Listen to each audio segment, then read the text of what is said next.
The most widely published book in human history reveals that we are created in the image of God. Throughout our human journey, each encounter is an opportunity to see the shared humanity in ourselves and others. Regardless of one's views on religion, each experience and each story weaves us together towards a common path. A path of transformation, a process of growth and understanding, a recognition that, at our core, we share a common destiny. What does the search for truth really mean in our lives? How can we find a sense of unity in a world so diverse and divided? As we reflect on these questions, we start to uncover a fundamental connection that binds us all beyond our differences. Welcome to Created in the Image of God, Building Vibrant Communities, with our host, Wade Franson. Tonight's episode is Bridging Faith in the Fourth Estate.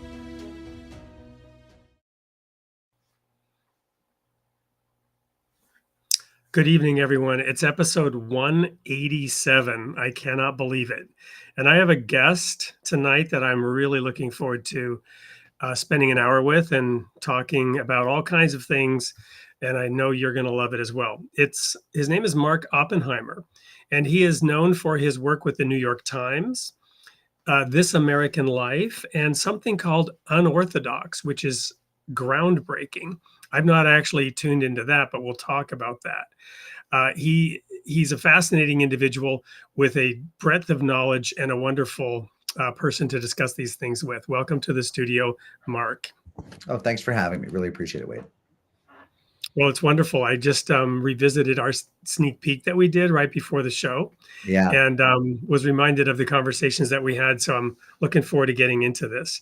As we always do on Created in the Image of God, we like to get to know the real you, the you that, was shaped and formed by forces beyond your control, i.e. your parents and the environment in which you grew up. So tell us a little bit about the beginning and the very early years of Mark Oppenheimer. Sure. Well, I was born in 1974 in New York City. My father was either in Columbia Law School or just out. I can't remember when he graduated, but he and my mother were about 5 years into their marriage. They are what I call a mixed marriage, insofar as he was from Pittsburgh and she was from Philadelphia. And in Pennsylvania, that's opposite coasts. They had met working for Senator Joe Clark, who was a Democratic senator. They were both working on the Hill. My father as an aide of some sort right out of college, and my mother in the secretarial pool, and had married at what now seems fairly young, 24 and 25. My mother's a bit older than my father. And my father was looking for a path, and he thought he would try law school. I don't think he ever had a great passion for the law, but it seemed like something sensible to do. And they still talk about their wonderful time in New York City, the 5 years or so they spent there. So I was born there, though I don't remember it. We left when I was almost 2 years old, right after my brother Daniel was born. Daniel's also a writer, by the way, and someone you should have on, Daniel Oppenheimer. And we left for Springfield, Massachusetts, where my father had a job teaching at a small, relatively new law school called Western New England College. And he was on the early faculty there. And so he was a young assistant professor at a law school, and my mother was a homemaker, and I grew up in Springfield, Massachusetts, which is in Western Massachusetts, though it's not the what's become the fashionable Western Massachusetts. It's not as far west as the Berkshires. Nobody has a summer home there. It's not the sort of bohemian paradise of Northampton or Amherst, where there are cool colleges and cool restaurants. It's a kind of hardscrabble, post-industrial mid-sized town akin to an Albany or a Rochester, New York, or a Worcester, Massachusetts, or a Bridgeport, Connecticut. All of these mid-sized towns that once had a lot of industry and were much larger, but then have shrunk considerably. So very heavily Irish Catholic in its orientation. The Irish political machine dominated the city.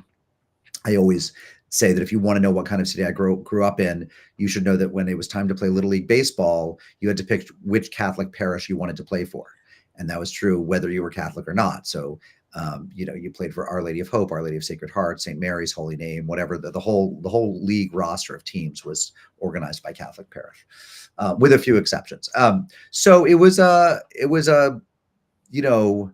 um, a classic sort of small to mid-sized town upbringing. The older I get, the more I cherish it, the more I think it was a great place to grow up. I think my siblings feel the same way. I think we all have a lot of baked in nostalgia for Springfield, Massachusetts, home not only of us, but of Merriam-Webster dictionaries. It's the birthplace of basketball. It's the birthplace of Friendly's restaurants, Milton Bradley games, a few other things. And I left in, after high school to go to college, to go to Yale, and have never lived there since, except for, a week or a month here and there visiting my family. Or right after college, I moved home for a very brief period. But I had a very happy, fairly simple middle-class childhood in Springfield, Massachusetts. So I have often found in life, I found this in college and have often found it since, that even though I grew up with a lot of cultural privilege and a lot of education in my family, in certain ways we were atypical for Springfield. And unlike a lot of our neighbors, my father had gone to Yale. His father had actually kind of washed out of Brown, allegedly for gambling. Started Brown, but didn't make it through because, according to family legend, he was just playing poker all the time. But, it's a family that going back a couple generations had elite educations and a good amount of privilege, because of where I grew up and the neighborhood and who my friends were. I've just always felt that I came from a blessedly normal and average place. And so when in high school and then in college and in life since, I've met people who presumed that everyone had a second home or a 3-car garage or whatever. I've always felt pretty alienated from that level of privilege, even as, of course, all these things are relative. And I think there are people who would see the life I've led and say, you've been, you won the golden ticket. But I think that sense of being in certain ways, materially anyway, and in circumstances, and in terms of where I lived, being very profoundly normal has served me very well as a journalist. That is to say, I think I am equally at home talking to the very poor and the very wealthy, to the Jew and the Gentile, black and white. I came from a city, my middle school was literally a third white, a third black, and a third Hispanic. It was just sort of profoundly diverse in that way. And so I just feel like I was given the gift of kind of anonymous normalcy in my upbringing. Well, a lot of things there to unpack, and I look forward to doing some of that as we go through. I got a couple of quick basic questions for you. Yeah. Your brother Daniel, I didn't catch it if you said it, older, younger than you? Younger. Sorry, I'm the eldest of 4 children. And that was also kind of fun. I would say most of the families we knew were 1, 2, or 3 children. We did have one family we were friends with who had 5, but we were the big family, and it was really because my parents liked being parents and liked having kids. They didn't feel religiously or culturally compelled to have 4 children, but they just did. Which is kind of funny when you mention, all the Catholics having to join a Catholic, but your family was large. So what was going on there? We were more Catholic than I guess the Catholics. By that time, by the 80s, I'm sure there were families in town that for Catholic cultural reasons had, 4, 5, 6, and 7 children, but very few. And I don't remember many. I remember one such Catholic family, and then I remember 1 or 2 Orthodox Jewish families.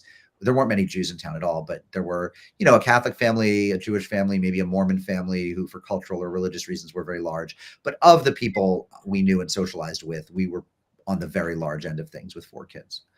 And in terms of Jewish, right? One of your parents was Jewish? No, both. No, both. Okay. No, as far as we know, I'm Jewish all the way back to Mount Sinai. As far as we know, Yep. Well, and you mentioned also in the pre-interview that you were raised in an environment that was almost intended to make you not be religious, but then somehow that didn't work. Yeah, I don't mean joking, but Let me be clear. I would never say intended to. Right. If you were to write a novel in which somebody's ancestry unwittingly, unintentionally conspired to have a less religious home. My father's family were from a branch of Judaism that's often colloquially called classical reform. And this was the tradition going back to the 19th century that was fairly assimilationist in intent, and also highly Americanized. So there was a time when a lot of the temples in the classical reform wing of Judaism had Sunday services instead of Saturday. They adopted the Christian Sabbath. And some of them would call their rabbi reverend instead of rabbi, because they were trying to be American. And so my father came from that tradition. It was a tradition that had largely let Hebrew and Hebrew scripture lapse. They tended to do everything in translation, and they were just not, I would say, not particularly observant, though not in denial about their origins, just not deeply knowledgeable or committed to their practice. And then my mother's parents had come from Eastern European Orthodox families, but they both, my mother's mother and father, were members of the Communist Party in the 1930s and were very left-wing and kind of anti-religious for political reasons, though culturally they were Jewish and all of their friends were Jews, which is a very typical story on the American left. You know, there are many people who were communist or socialist and philosophically anti-religious, but all of their friends were Jewish. Or you would see this in Italian anarchist circles, the sort of Sacco and Vanzetti world, where they were deeply, profoundly anti-Catholic, but everyone they knew was Italian Catholic, or at least ancestrally Catholic. So you're right, I was not raised with a lot of religious practice, but certainly a good knowledge of my Jewish heritage. Well, one of the things I want to unpack with you in this episode, and I absolutely want to get into the whole intersection of faith and fact, right? Yeah, the fourth estate in America, writing journalism. But I find this also very fascinating, because to me, and my first impressions of you, extremely favorable, perhaps partially because to me you seem to have this very interesting mix of really, really well studied, if you will, observant, a true journalist that's aware of what's going on around you, and yet you're processing this internally through your own experiences. And as I hear you describe your growing up, I hear, some investigative thought, some ambivalence, some analysis when you start bringing up like privilege, but we weren't really privileged and we kind of were. And so this is, I guess what I'm getting at now is, when you then say, well, there were communists who all their friends were religious, and there's this contradiction going on. There's a kind of a self-loathing, a distancing from who we are, and yet still being who we are. And I feel this going on today with this issue of privilege, right? And always having to compare ourselves to what somebody else does or doesn't have, or did or didn't have growing up, or in their experience. Well, there are a lot of questions there. Yeah. I think let me pick off one of them. I think all children compare themselves. Some are lucky. I actually did less of that. I'm not somebody who has a lot of envy. And I went to a high school. I went to a private high school. I was a day student at a boarding school in Connecticut, and where a lot of the boarding students in particular were quite wealthy. And I never thought that they had better lives than I did. I never envied them or wished that I was among them, or really compared myself to them. Nevertheless, because I was an aware person, I was aware of different circumstances. And I think I was actually fairly unusual in how unenvious I was. I think that there were poor and middle class and even slightly upper middle class, but not rich students at my school who were quite sensitive to how much money some of the very rich kids had, and really carried that like a sack of rocks around with them. I didn't tend to. I was just interested in it. I think there's a lot of very kind of overly plaintive and perhaps self-lacerating talk about privilege these days. And I hear where you're coming from, but that's not really where I'm coming from. I'm really being purely descriptive. I don't think people have to walk around thumping their chests or, wear a horsehair shirt or anything because of the privilege. But I think as a journalist and as a memoirist, as somebody who in all of my writing, in all of my nonfiction writing, really feels the job is to tell the truth and to tell it clearly. One of the facts of my life is that, I have more money than some and more education than some, less money than others, less education than others. That's as true as the fact that I'm sometimes the Jew among Gentiles. I'm sometimes the Jew among more observant Jews. We're all our own unique selves walking through, walking down gauntlets of other people who are all different in their own ways. Well, so to me, it's not, I wasn't making a value judgment. I was just saying that's one of the things that's true. Exactly. And that's actually what I was trying to comment on in my very imperfect way. It's that it's a self-awareness that doesn't have to be self-loathing and shouldn't be Yeah. self-loathing, right? I'm very So far from loathing myself. You know, it's funny right, because when you're a Jew writing about Jews, if you write anything negative, you write a story that covers other Jews in an unfavorable light, someone will accuse you of being a self-loathing Jew. And I right. always make the joke that nobody loathes themselves less than I do. I have no self-loathing. I hold myself in very high regard. Well, but see, this is something I've struggled with, which is why I find it interesting, because I had a decidedly strange and probably unprivileged background in that I was kidnapped as a child in a domestic kidnapping, smuggled out of the country, separated from both parents, lived with an alcoholic uncle in Sweden. Dang. Was then living in a tent to get through my senior year of high school in Alaska. True story, right? And yet today I'm happy and I'm well adjusted and I have a wonderful life, and I'm constantly being accused of not being aware of my white privilege. And I'm like, yeah, I don't think you really understand that I didn't necessarily experience a lot of white privilege. I mean, Yeah. sure, there might have been some in some areas of life. You follow me? So I do follow you. I think there is such thing as privilege, but it operates in many more and fascinating ways and exactly. different vectors than just race. So I Amen. do think, I mean, certainly it is the case that, you know, I think I have less ambient stress when I encounter law enforcement than some Black friends of mine. I think that's just true.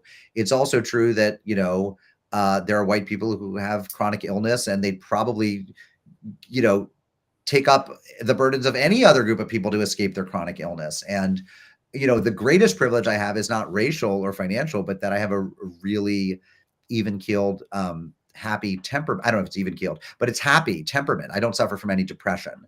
And that's what a gift, right? When I look at people who have a lot of anxiety or a lot of depression and how, you know, white, Black, Hispanic, Asian, Jewish, Gentile, whatever, if you wake up sad most days, that it strikes me there are very few burdens as difficult as that one to carry. And I wake up happy pretty much every day.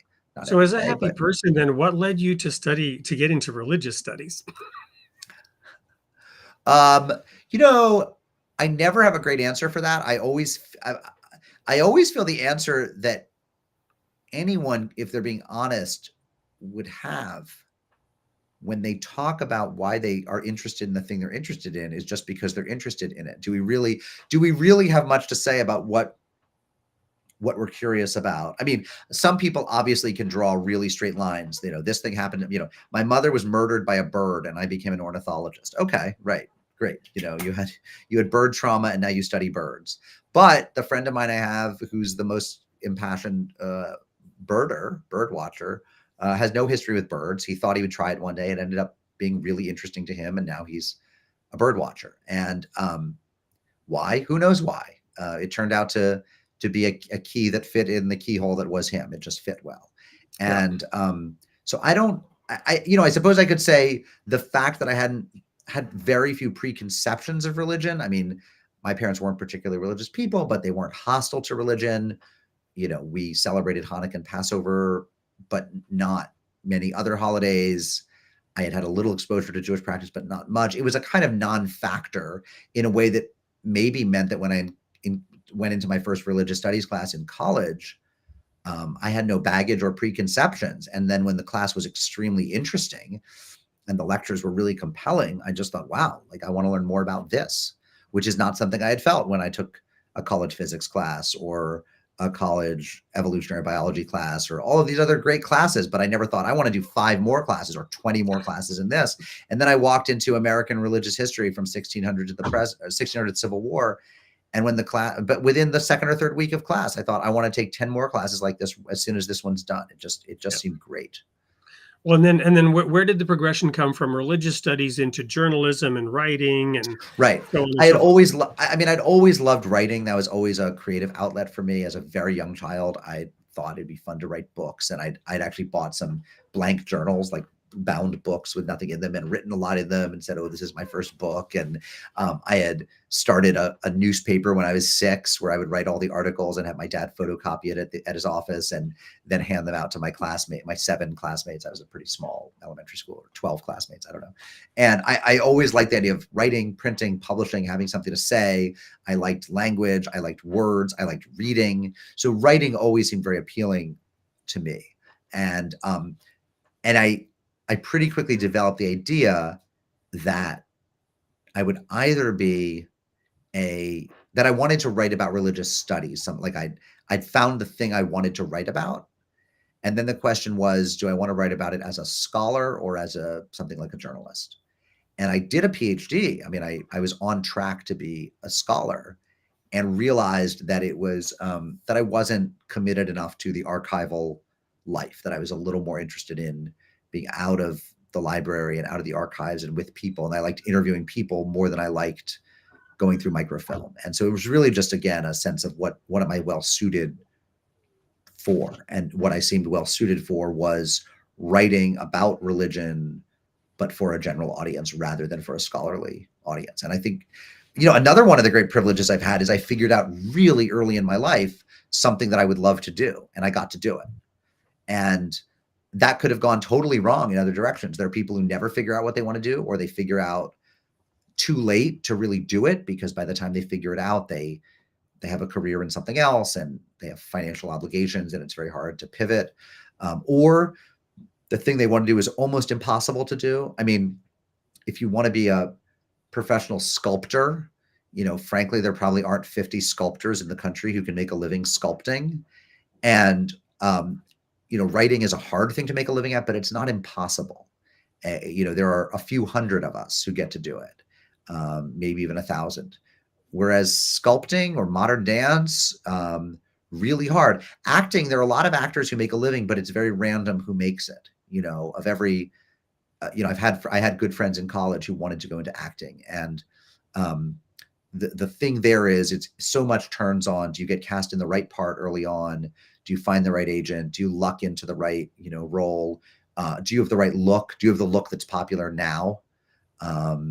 There's a lot more going on than just how hard you work and how talented are you. Whereas writing, if you're pretty good and pretty industrious and don't chicken out and go to run off to law school or consulting or something more safer, your odds are not terrible. Well, awesome. I think that's a great intro to Mark Oppenheimer. We're going to take a very quick commercial break. And when we come back, I want to dive into a little bit of the meat of what it is that you do with all of that experience and all of that privilege of having, made some good choices in terms of aligning yourself with that which you love anyway, and finding a path through all that. Sure. So don't go anywhere. We'll be right back. This particular little commercial is for a series that's being run that's kind of tangentially related to this. Very short. We'll be right back. They said information would set us free. But what if it became our leash? In an age where media, power, and profit shape the very truth we see, Murtash Olson invites us to look deeper, to question the systems that trade freedom for control, and to remember that discernment is sacred. Freedom for sale, at Created in the Image of God. That was sort of our first quick little demo of something that's going to be longer. We didn't have a video for you, so I thought I'd throw that in there because it kind of sets a nice little tone about some of the things that interest me. So you have this thing called Unorthodox. Tell us about that, and also Arc magazine. Yeah. So Unorthodox wound down, but I'm happy to talk about it. It was my project for about 7 years until not too long ago. It was a podcast about American Jewish life and culture. We ended up doing 360 episodes, me and 2 co-hosts.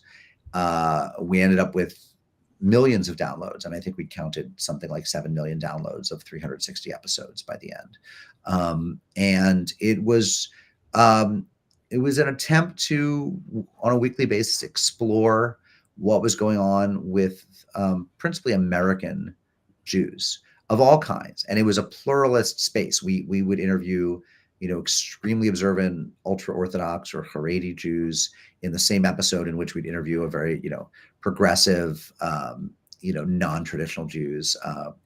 We would interview, lesbian rabbis right after or before people who didn't think women should even be allowed to be rabbis. It wasn't principally about theology or religious observance. It was also about life and culture.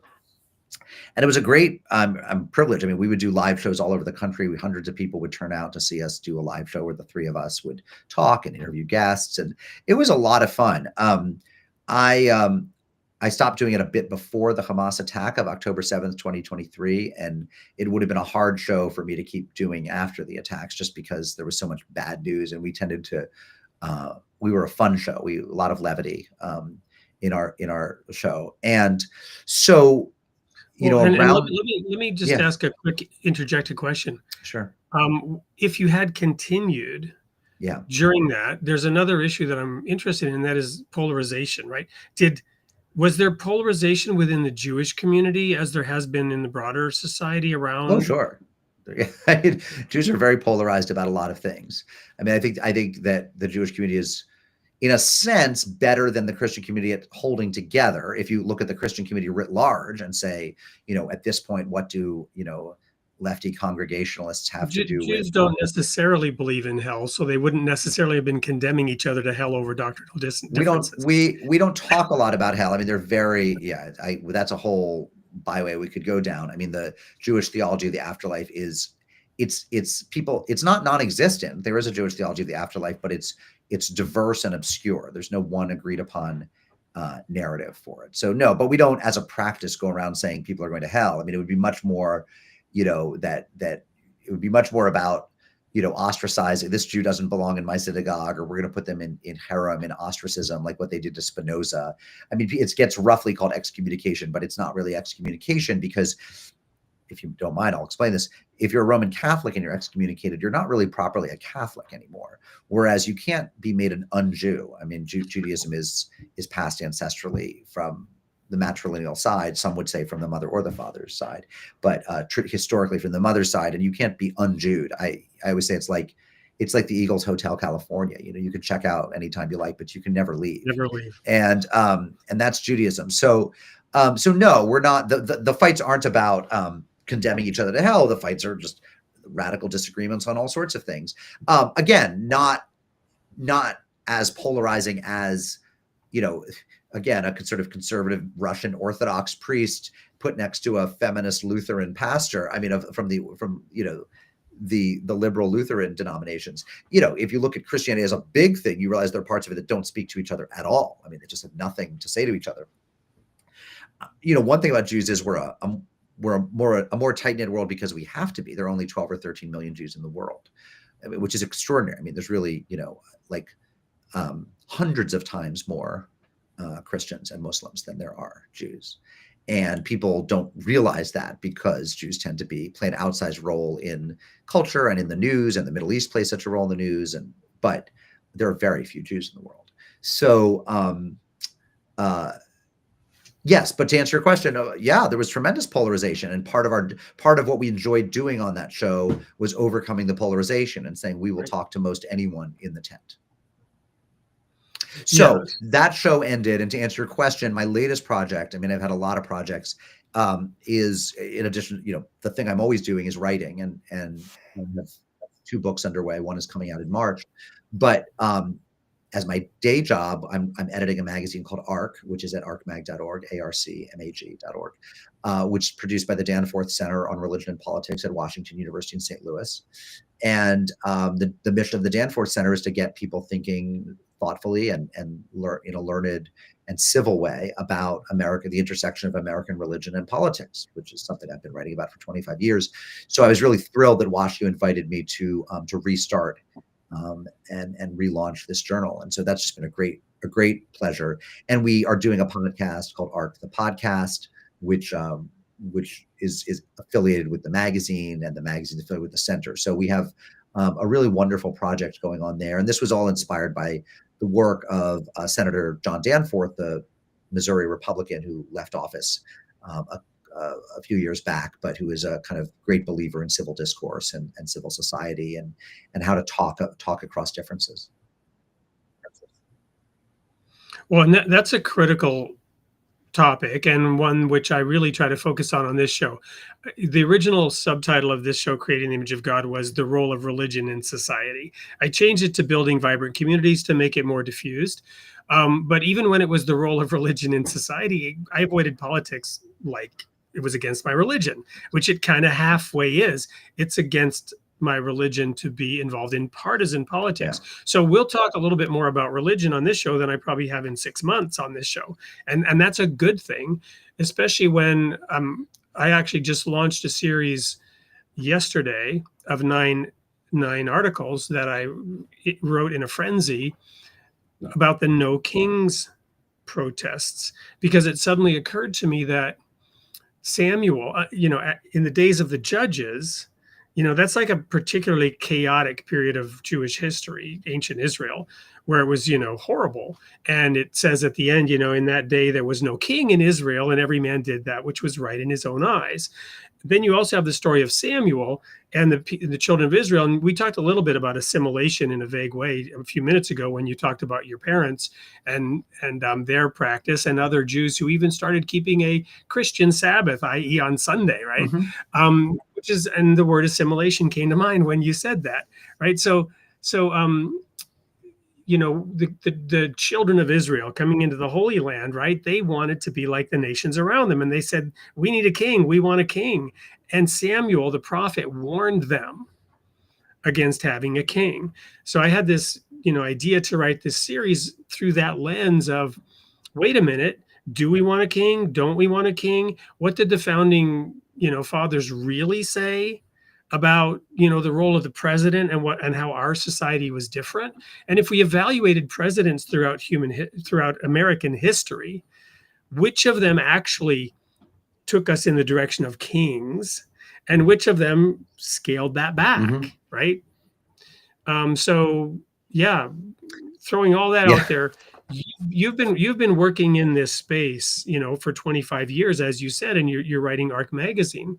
So what's your take on what's going on today in the culture wars and the push and pull of American society? That's a big question, I know, and there's no silver bullet answer, but I think there are a number of unfortunate trends. I think that there is a desire. I think, look, it's not shocking to me that almost 250 years into the Republic, when again next year is 250 years, that a lot of people have sort of now take for granted how extraordinary the experiment in self-government and democracy is. Certainly, a lot of people forget that we fought, not me, not my ancestors, perhaps yours, but in a sense, our spiritual ancestors, are the founding fathers, and that generation fought a war to get out from hereditary leadership and arbitrary leadership, and to have more of a say in who the leaders were. And I think that, we've always had a tension in this country between people who want a heavier hand and more authority. And by the way, people who also revere monarchy in a sense. I mean, what is the fascination with the Kennedys, but a fascination with monarchy and a desire to have almost a secular, Americanized, non-monarchical royal family. You see the same thing with the Bushes. Again, it's not a Democratic thing or Republican thing. It's both. People, the idea that you should get a leg up in politics because of who your father was or who your husband was. I mean, I was extremely troubled that that Hillary Clinton was seen as a viable Senate and presidential nominee, she was an accomplished woman in many ways, but I didn't think that the first woman, that it would be a good thing if the first woman president was the wife of a former president. That is something you see a lot in much of the world. You see the Benazir Bhuttos, the Indira Gandhis, the women who succeed because of their family name. Again, they might be very gifted in many ways, but their careers are unimaginable but for whom they're related to. And I don't think that's a good thing in America. And again, I see it as a problem with, again, I respect Lynn Cheney, but again, we don't want the daughters and spouses and sons and husbands and wives of politicians to be the next generation of politicians. And you see that with the Trumps, who he's clearly hopes to have some sort of monarchy, hopes his kids will take over, is all about kind of the, nepotism and appointing. I mean, the fact that his son-in-law is so, and in the last administration, his daughter and son-in-law and his son. I mean, also like this sort of, and again, Kennedy did it with his brother, with RFK. And it's a strain we have of thinking that people deserve access to power because they're related to powerful people. I think it's hugely problematic. I mean, I guess it goes back to John Adams and John Quincy Adams. I mean, it goes way, way back. But I really think that it should disbar you from office if you're too closely related to anyone who's held office. And so I think we're in a moment where there's a kind of fascination with executive power, with kingship, with royalty, that doesn't serve us well and that isn't very American. I mean, I love People magazine. I love a good, pop culture magazine, but I hate how often they put the royals on the cover. And I always want to say, hey, I'm an American. Yeah. I'm an American. I don't care about the royals.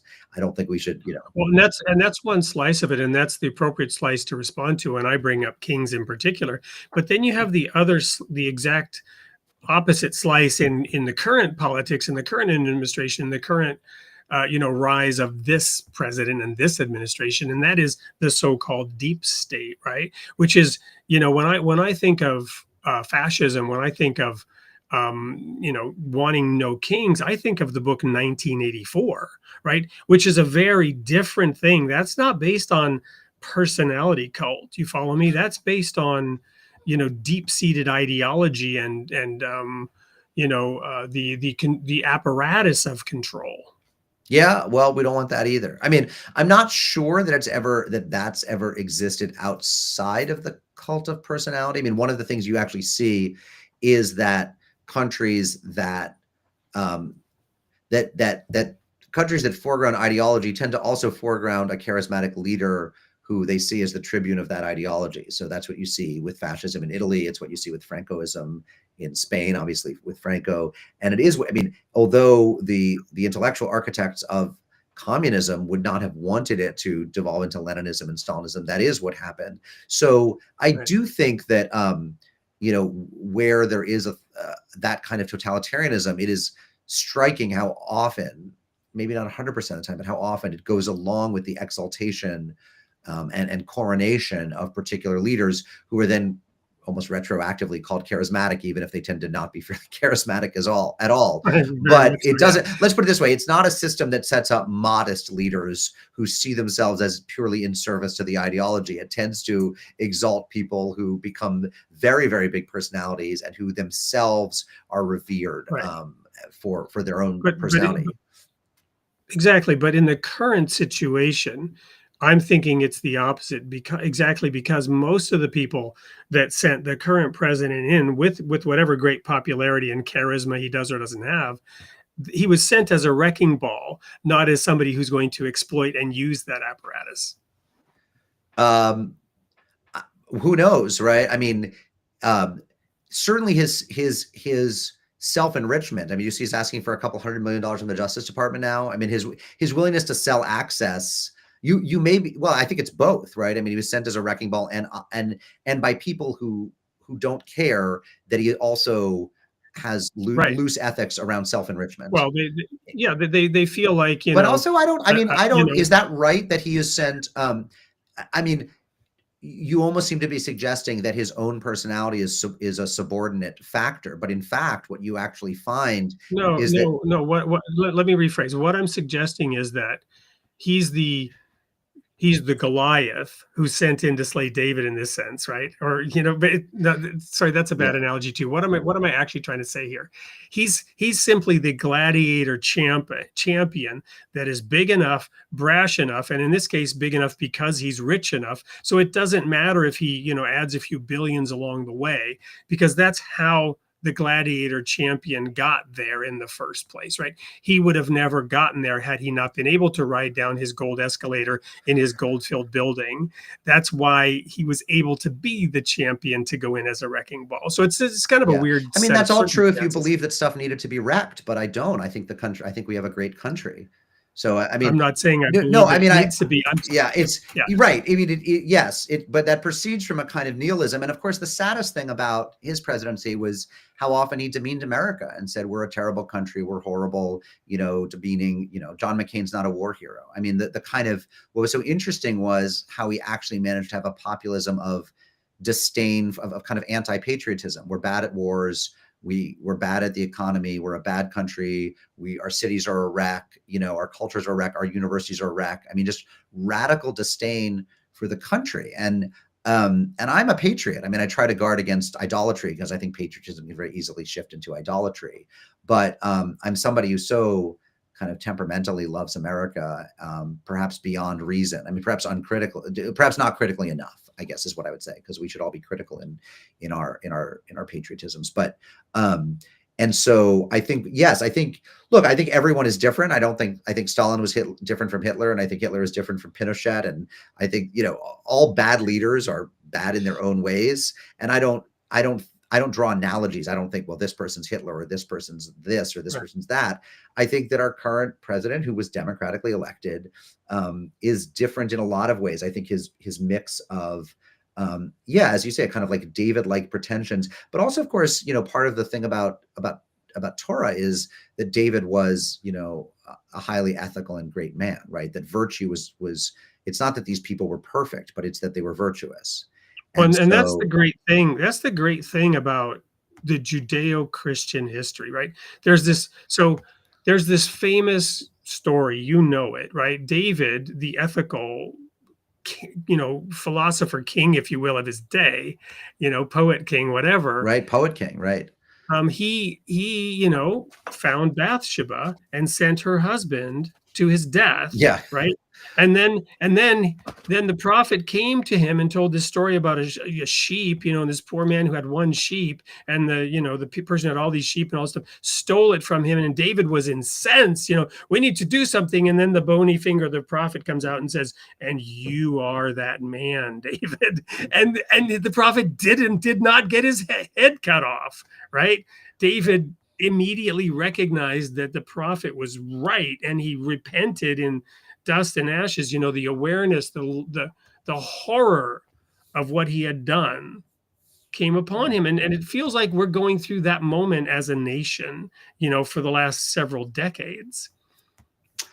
I'm a small bore person. I don't have grand theories about the sweep of history. I think a lot of these things are contingent. I think if Joe Biden hadn't been so obviously senile, we probably would have a second term, and we wouldn't be having the same conversations, for better or for worse. I just think these things are often highly contingent. I'm going now beyond the presidency. I'm talking about DEI and the whole thing about white privilege that we talked about, and what we're going through as a nation on a bigger, broader scale than who happens to be the president. It's definitely, there seem to be calmer times and more intense times. I came of age, the 90s, the Clinton eras were sort of, we now look back and they seem almost radically calm in certain ways. And even though at the time they felt, epically contentious. And I think we are having a harder time talking to each other than we did then. And this has to do with, attention spans and social media and kind of radical polarization, the collapse of a moderate middle, and none of that has been good for us. So I think, on the other hand, I will say, things can turn on a dime. I mean, in the 1970s, it was okay to drive with, an open can of beer next to you, and by the 80s, the onus against drunk driving. What's that? And no seatbelt. I mean, these things, within 5 years, gay marriage went from seeming like a total impossibility forever to being the law, to being inevitable, seeming inevitable. Seatbelts, drunk driving, gay marriage, like there are things that turn on a dime, that turn against allowing kids to have smartphones out in schools, which a few years ago, I remember talking to teachers, they said, we can't fight this. We're all going to be on our phones all the time forever. Like, it's done. Don't even bother. And then a year or two later, all of a sudden, high schools across the country started banning phones. Things can change. Things change. Remember, Obama, it seemed like we'd never have another Republican president. The Democrats held both houses. He was president. Then he won again. And during Bush, people thought there'd never be another Democratic president, right? People think whatever they're in, it's sort of eternal and immutable, and they can't see past it. And the reality is we have no idea what's around the corner. I'm reminded, a lyric came to mind, Paul Simon, Boy in the Bubble, every generation throws a hero up the pop charts, right? So when we come back, we're going to take another very quick commercial break. When we come back, I want to ask you if we lurch forward from ditch to ditch, right? As we talk about, where we're going next. Don't go anywhere. We'll be right back with more of Mark Oppenheimer on Creating the Image of God.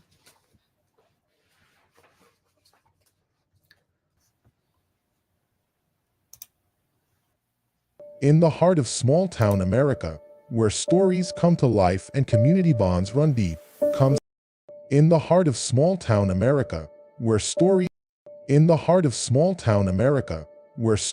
come to life and community bonds run deep, comes a collection that goes beyond the ordinary. Introducing The Last American Editor Volume 2 by Ken Tingley. Step into a world where the meaning of life is explored through captivating stories that touch the soul.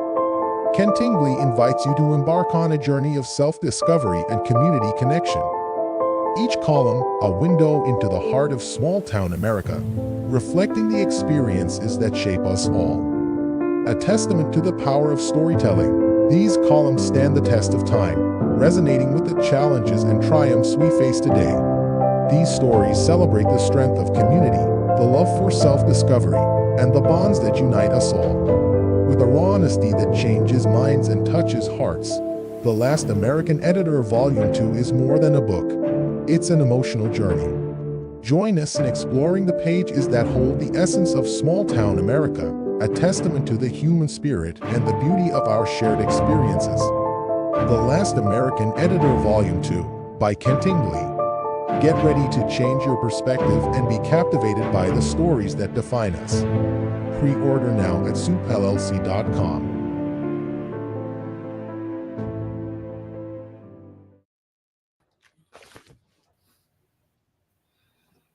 Welcome back to Creating the Image of God. We're talking to Mark Oppenheimer. We're going through a whole host of historical and current issues at the intersection of journalism, faith, writing, and America. So, Mark, you were just sharing how, under Obama, it seemed like we'd never have another Republican president, and so on and so forth. Do we lurch forward from ditch to ditch? And will religion continue to play a role in American life, in the trajectory of America as a project? What do you mean from ditch to ditch? Explain that to me. Well, the pendulum swing, right? So, we sometimes go to extremes, right? That's what I mean, is that the pendulum swings and we end up in a ditch, and then, we learn something, and then we cross the middle of the road again on our way to get out of the ditch. And the next thing you know, we're in the ditch on the other side. I don't know. I mean, on the one hand, it can often feel as if we're in ditches as a family, as a city, as a state, as a country, as a world. And on the other hand, if you look at, at a lot of metrics, health, life expectancy, leisure time, we're not doing so badly. We're not doing as well as we ought. And in some ways, we're not doing as well as some cases, we're not doing as well as we used to. It seems that life expectancy has sort of leveled off. It's not climbing up to the levels you'll see in certain European countries. But of course there is, I think the loneliness epidemic is real. I think people aren't spending enough time together. I think that a lot of people have retreated into their homes and out of communal spaces. So I have a lot of concerns, but also compared to, the lives that a lot of people led in prior centuries and that a lot of people lead throughout the world today, it's a pretty great thing to be an American right now for most of us. And so I think that I try to guard against a sort of false pessimism or hopelessness, which I just think is not necessarily grounded in reality. But I'm not, I don't have, I tend to think that, happiness doesn't fluctuate that much. And I tend to think that the other thing we have to guard against is a kind of false utopianism or faith in progress. All the talk about artificial intelligence right now, even leaving aside the potential downsides of it. I don't see that the upsides are ever going to come through. I mean, if you look at kind of some of the AI utopians, and it's going to cure all disease, and it's going to just eliminate the need for work, and I mean, this stuff is all nonsense, right? You know, it would be impossible to be happy all day, all the time. Anyway, that's not what human nature is like. You know, even, you know, if you can cure one disease and get out of poverty, and you'll still be annoyed the next day when your spouse looks at you crossly, or when your children spill the milk. I mean, we live in some ways from, you know, annoyance to annoyance, and that's not going to go away. And the idea that technology or progress can get us out of that is foolish.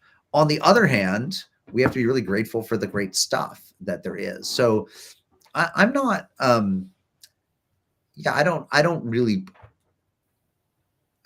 don't engage in or believe in pronouncements about the sort of either cycles, which I think are often as random as they are predictable, nor do I think that we're sort of in dark times. I mean, there are things I think will get better, but relative to really dark times, I don't think these are dark times.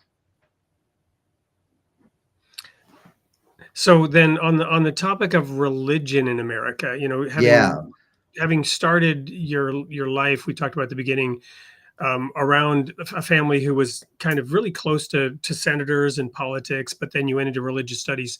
The role of religion in American society, is it something that's lasting? Are we moving into a post-religious society? No. I mean, the human religious impulse always manages to pop up again. You know, there are kinds of religions that probably will die out. I mean, there are religions that have died out. I don't think the Shakers are coming back. You know, I don't. I think the Scientologists are probably pretty close to being on their way out. But who knows what the hope is for the Congregationalists, you know, whose numbers seem to be falling and whose churches are closing. There are still several 100,000 of them, maybe more, but fewer than there used to be. And it's not looking good for a lot of mainline Protestantism. On the other hand, even in countries where all of the old churches have largely gone dormant, what you see is people interested in astrology and Wicca and nature religions and paganism or strange, you know, cults that partake of metaphysics in the way that religion does. You know, the human need for, or interest in, or fascination with the irrational or the subrational or the metaphysical seems to be pretty consistent and ineradicable. And I don't know that we'd want to eradicate it. I think when we try to eradicate it, we're probably making a mistake. I definitely think that some of our church forms in America are going to go away. I don't think, for example, that we're in the midst of, you know, several journalists recently have talked about us being in some sort of religious revival. I don't think the numbers bear that out. I don't think that the traditional churches are going to do much better than hold steady and tread water. They're not going to see huge numbers of new baptisms or conversions or whatever. But will people have an interest in metaphysics and spirituality and the irrational? Absolutely. Well, thank you so much. This has been fascinating, and I've really appreciated you answering my particular questions. I'm going to go to the audience now and just throw a couple of questions out there so that we make sure that they get some of their questions answered here too.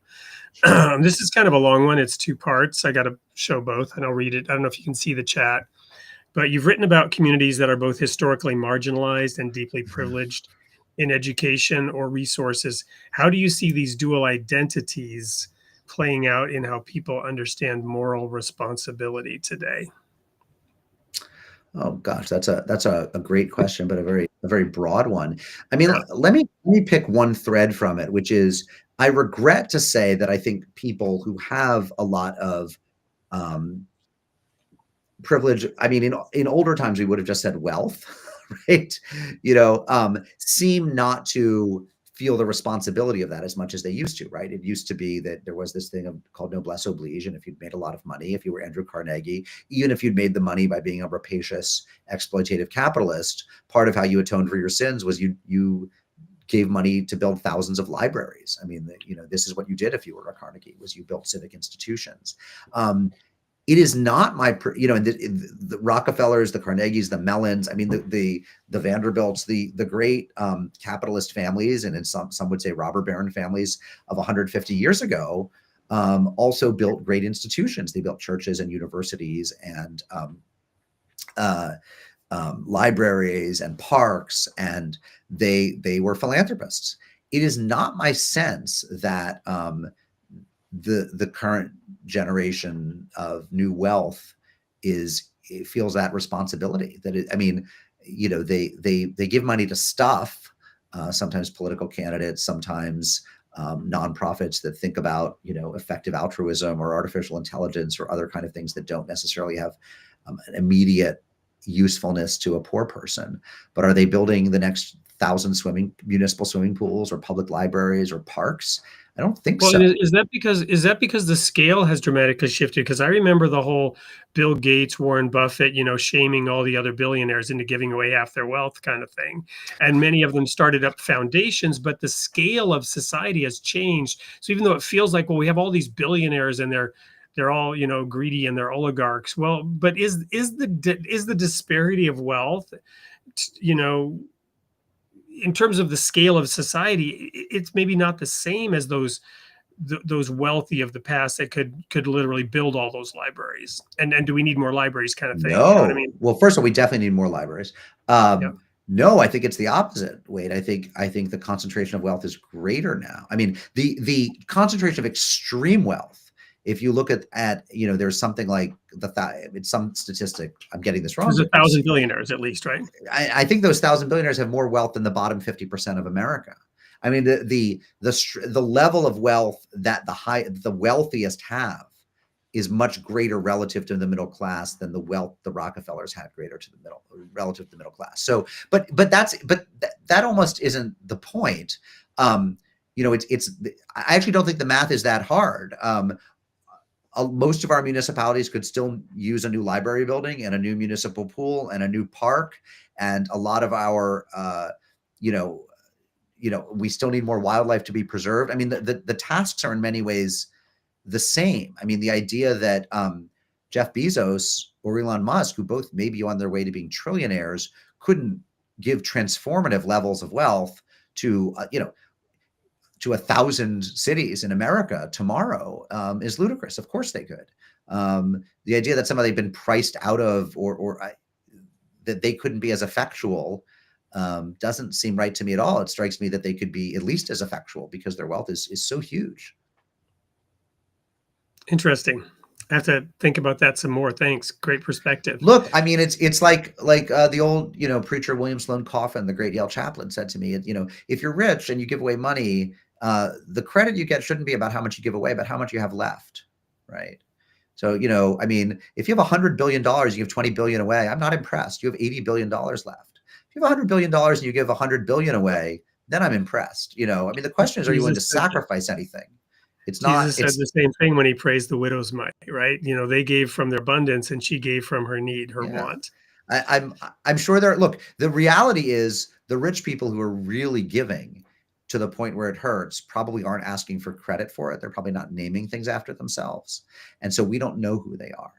And they deserve all the praise. The people who slap their names on things and want the building name, they only give the money if the building gets renamed for them, are not the people who impress me. Yeah, that's crazy. Here's an exchange between two members. I just want to get your take on it. Gina says, culture as a whole, when it comes to Christianity, is almost like picking your favorite football team. And then Chloe responded, that's because when we strip religion from culture, people often try to find meaning in politics or identity, but those frameworks aren't built to carry existential weight. We got some folks from Planksip that are philosophers here. I'm not sure I understand how the latter responds to the former, but I will say that it is this speaks to the politics not built to carry existential weight. we are over invested in politics now, right? Somebody smart said, a lot of the people who are watching highly politicized TV, your Fox News types, or listening to talk radio, and in the past 20 or 30 years have become political junkies. 50 years ago would have been fairly indifferent to politics, except in election season. They would have tuned in every 2 or 4 years, and all their attention would have been spent paying attention to, the National Football League or their local Elks Club or whatever. And we've sort of lost the interest in baseball has gone way down. Interest in little leagues has gone way down. Interest in fraternal associations, Rotary, Els has gone way down. And for many people, what's replaced it is an obsession with politics, which is why you get those, which is why a Charlie Kirk memorial is a stadium event. And funerals, I have nothing against people mourning anyone. I don't mean to demean that event in any way. I didn't watch it or pay too much attention to it. But for a lot of people, instead of going to stadiums to see rock bands or sports teams, they want to go see someone who has a political identity. And that's not good. We actually should be less politicized and more interested in other parts of our lives.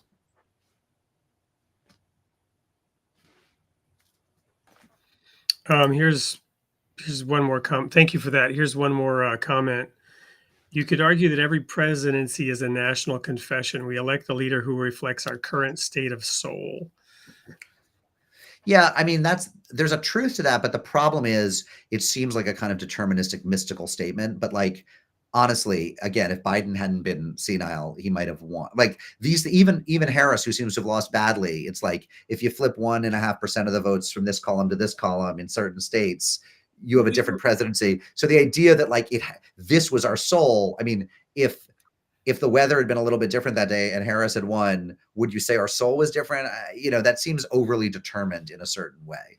Yeah, I'm reading it differently. And to use the Biden example, yeah, in year 3 of his presidency, even some of those who were rabid supporters of his for whatever reason had to be looking and saying, what did we do electing this guy? And do we really want to have him? Do we really think we can put him back in the White House at this point for 4 more years? So it's not so much, mystic. It's more, again, confessional. It's kind of looking back and saying, oh yeah, it's an awakening. I don't think I ever knew anyone who was a rabid Biden supporter. I don't think it inspired that kind of passion. Well, I didn't want to put it in the negative. I didn't want to say. I would question your premise from both sides, but a lot of people would have elected him again because, look, let me be clear. The reason to elect presidents is because you believe in their policies, right? So if you believe in the labor movement, if you believe that Teamsters deserve better contracts, Biden, the people, then you care about who gets appointed to the National Labor Relations Board. And Biden appointed a very different set of people to the NLRB than Trump has appointed. There are real differences there. So, again, they had real differences in whom they appointed Supreme Court, and therefore, and abortion policy changed in very material ways because of it. Now, I'm not saying right versus right. People can have whatever single issue they vote on or whatever 5 issues they vote on. I will do business with all of them. I'm really not saying, I'm not making value judgments here, but I am saying the idea that presidents are sort of dream catchers for our soul, or that they speak to yearnings or whatever. I know some people vote that way, but that's stupid. Because actually presidents change policy and affect our lives in profound ways. And if you're a conservative, you should want a president who's going to push things in a conservative direction. If you're a liberal or progressive, you should want the president going to push things in that direction. And if you or you sit out the election, you decide they're both hopeless, that's fine. But really what bothers me about a lot of it, I don't like mystical mumbo jumbo that talks about politics as soulcraft. It's not. It's about building bridges. Literally, literal bridges, not metaphorical ones. It's about infrastructure and union ratification and education funding and abortion policy. It's about policy. And so, honestly, does religion touch down on that in certain ways? Sure, of course it does. It informs who we are and what we value. But at the end of the day, presidents are policymakers. And the judges whom Trump appoints are making different policy in the land than the ones Biden appointed, or in some cases not. But those are the questions you want to ask. A lot of people don't want to do that work. A lot of people don't actually understand what a tariff is, whether you're pro-tariff or anti-tariff. The question is, do you know what it is and what it does? And the problem with sort of speaking about presidency as confessional or soulcraft or mystical, or does it take the temperature of the times, is it's actually what it does is it changes who proposes the budget to Congress. And I think that's really important. That's, if you take government seriously, if you think we should be self-governing, as a democracy or a republic, you have to pay attention to the actual policies of stuff. You have to read stuff and care about it, not just feel. It's not about vibes. Wonderful. Thank you for sharing that. Do you feel that sort of ground, I'm going to call that groundedness for lack of a better word, that kind of groundedness, I'm laughing at myself now because I'm turning it back to religion, but this show is called Creating the Image of God. Sure. That groundedness comes from your Jewish heritage and your Jewish approach. No, it comes from hope. I mean, you're asking me which. Well, no, I get Zygos my own greatness. Groundedness. No. Go ahead. No, sorry. The Jewish faith approaches the study of the Word of God perhaps a little differently than some others. I will say this. Well, I will say this. I mean, we certainly are not. It's not a very Jewish thing to say, well, none of this matters because we'll all get ours in the afterlife, right? So there is a slice of Christianity, it's a small one, that really doesn't care much about policy because they think that, this is just a brief, flash in the pan compared to eternal life. And so who cares about it? That's not most Christians. Most Christians I know do care about policy. Yeah, I don't know. I think my groundedness there comes from, if anything, it comes from my journalism, which is when you talk to actual, people who have been shot, in the Tree of Life shooting in Pittsburgh, when you do work, when you interview an opioid addict or someone who's been abused by a priest or somebody who narrowly escaped a mass murder or whatever, when you talk to people, you think, what would have made you safer? What would have made your community more resilient? Oh, funding this, having a law about that, rezoning this, it's actual policy. So, look, religion has its place. I mean, I spend my life reading and writing about religion, but it doesn't tend to bring much wisdom to bear on, how a budget should be written, how a budget should align with whatever your priorities might be. And if your priorities are better mass transit, as one of mine is, there's not a Jewish way to mass transit or and a Pentecostal Christian way to mass transit. There's just good mass transit. Awesome. One last question from the audience, and then I'll we're Sure. out of time. I could keep going forever, but Yeah, I don't me want to too, impose man. on you. I don't want to impose on you. So, and I want to give you a chance to sort of leave your final thoughts here as well. So, Oh, that's kind from of you. Selling England by the Pound, what's one misconception you wish everyone would drop when they hear religion in America? I guess we all tend to overstate the level of religiosity in America. So right now there are people saying that we're in the midst of a revival. I don't think there's evidence for that. I think foreigners tend to think Americans are all in church all the time. Even people who are very religious, it's a pretty small minority of people who are in church weekly. So you'll see, more people are in church monthly or bi-monthly, but and then when you quiz those people who are very religious, say, can you name how many of the 10 commandments can you name? How much biblical literacy do you have? It's often quite low. That for many people, religion is an approved cultural style in America in the way that it's not an approved cultural style in Norway, for example, or Australia as much. But that doesn't mean that we are, a deeply, profoundly religious nation. I think that very often what is seen as religious is just a certain kind of politics cloaking itself in what they see as the hortatory rhetoric of religion. Awesome. Thank you. So, what has been unsaid? What did you maybe hope to share when I invited you to come on the show that I think we hit it all. Nothing. I think your questions are so good and your audience's questions were so good. And I think we hit it all. Is there something we should still dive into that you feel like, yeah, let's make sure we don't forget this as we head out the door? I think, I guess what I would say is that a mistake that some people interested in religion make is they feel that religion is in tension with reason and rationality and evidence seeking. So, and they don't appreciate the proper spheres of evidence gathering. I mean, I'm a journalist. I go to synagogue once a week, sometimes twice, sometimes more. Like I'm a religiously engaged person. I'm also someone who thinks that the truth about vaccines or climate change or light rail or infrastructure or military effectiveness or whatever are not things that have anything to do with religion. If we want to get at those, we have to talk to people who have actual expertise, actual authority. We have to read a lot, and that's a pretty it's a separate magisterium. These are separate realms of knowledge that religion can't really help us with much.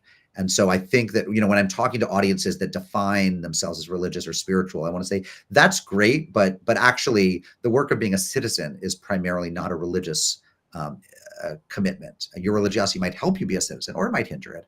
But the work of citizenship is actually is a different independent kind of of that. Is pretty independent and is a different kind of labor. Yeah. I absolutely want to give you the last word, but I want to just add something to that first, and then give you the last word.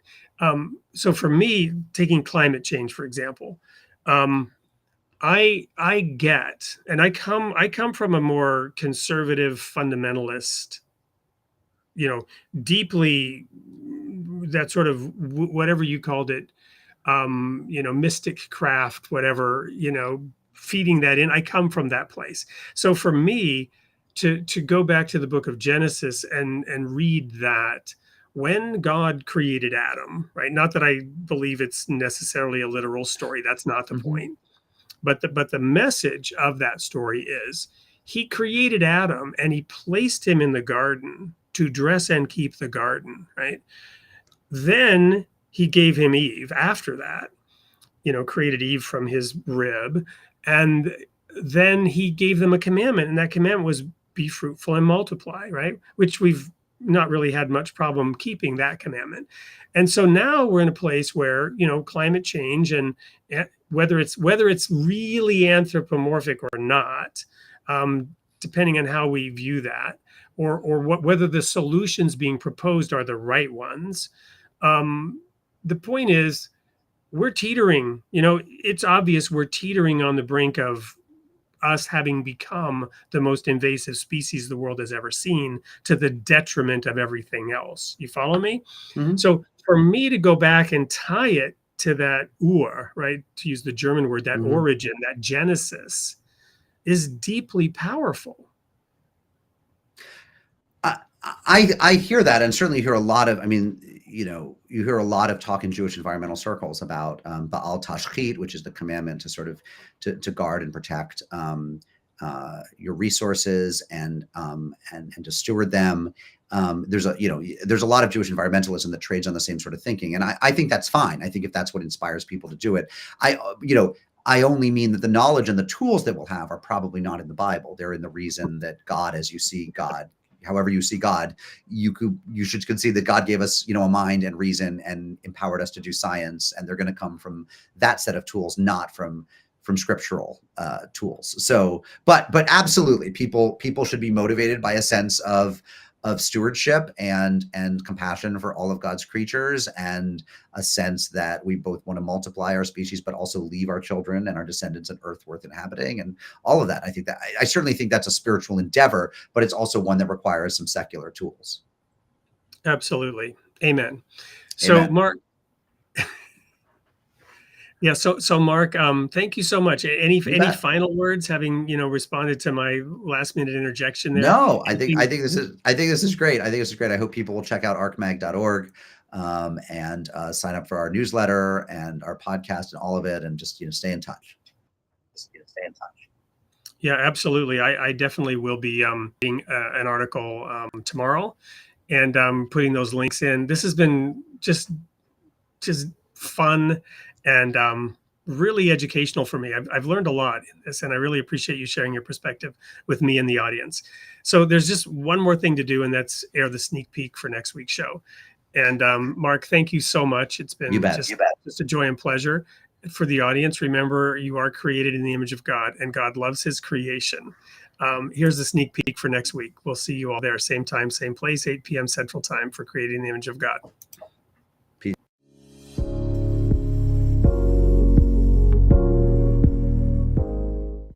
Hey everyone, it's Wade Franson here with a sneak peek. airing on for the show that will air on October 28th, right before Halloween. And we've picked an interesting guest for you. His name is David Zoll, and he is the founder and now the director of Mockingbird Ministries, which is an outlet that produces podcasts, print books, print materials, and has a very thriving website because they have a unique approach to reaching people with the gospel. I'm not going to tell you why they chose the term Mockingbird for their ministries, but we are going to mix it up a little bit. Welcome to the studio, David.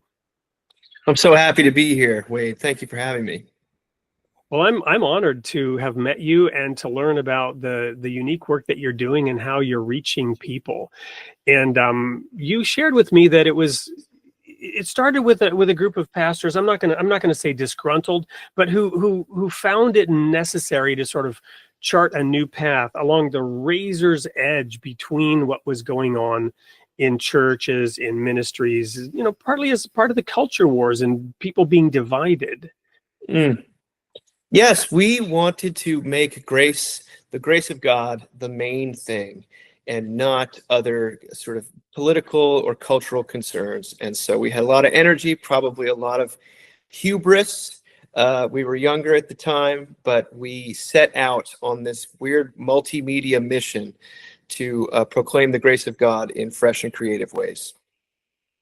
Well, and I was attracted by the name. And when I looked at your website and looked at some of your work, you weave in these pop references like, lay down your weary tune and tangled up in grace, which evoked for me Bob Dylan and a band called the Mekons. I don't know if you know who they are. These are not exactly mainstream. And up on your shelf was some stuff from Hot Chocolate. So how do you walk that razor's edge? Do you have critics about the fact that you're weaving in pop culture references? Well, my sense of people alive today is that pop culture is enormously important, even if they want it to be or not. And you have to speak the language that people speak, but most of all, you have to speak the language that's authentic to you. And so if I'm going to be talking about my actual life and my relationship with God, my points of reference are going to be the ones available to me. And most of those come from pop culture.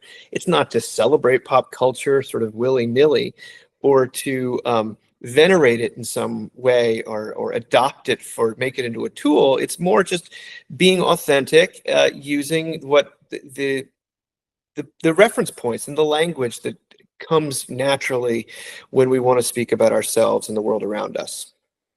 But yes, we do have critics of it, but I think people overall are generous about the use.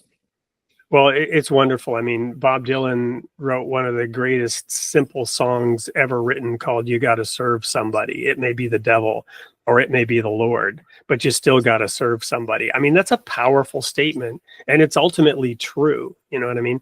So anyway, we look very much forward to having you on the show, David. And for the audience, remember, October 28th, 8 p.m. Central Time for the special Halloween episode of Created in the Image of God. We will see you there.